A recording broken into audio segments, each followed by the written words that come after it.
Quick story time. Grab your Bible and head over to Luke 7, and we're going to start at verse 36. It says, Jesus anointed by a sinful woman. So boom, Jesus was eating dinner with one of the Pharisees, right? He got invited over to his crib, went there for dinner.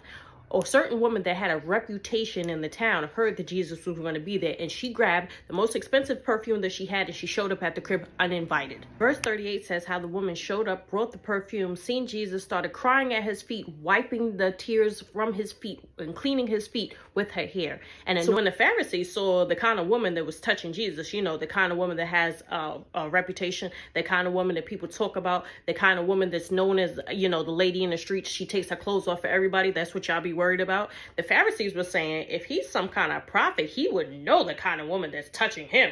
And the ill thing about it is the Pharisees was thinking these things. He wasn't bold enough to say it out loud. That's how people do you. They'll think certain things and keep it quiet, you know, try to nick and night you, be talking about you and saying all kinds of crazy stuff behind your back, but they not bold enough to come and say it to your face. And without the Pharisees even saying what he was really thinking, Jesus already checked him on it. The verse 40 says he knew Simon's thoughts. And he answered him. But the crazy thing is you can't judge somebody's headline if you have no grace or mercy for their story.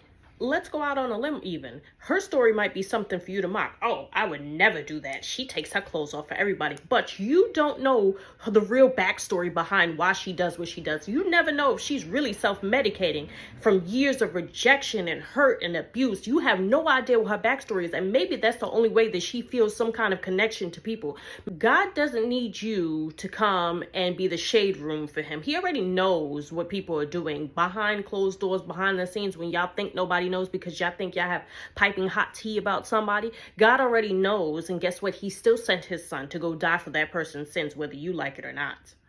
So Jesus, in typical Jesus fashion, knew that if he just dropped the bomb on the Pharisees, he wasn't going to understand. So he gave him a parable talking about people that were indebted to somebody and the person and forgiving them for the debt. So you got somebody with a small debt, somebody with a greater debt. He said, who do you think is going to be more grateful because I absorbed them of their debt?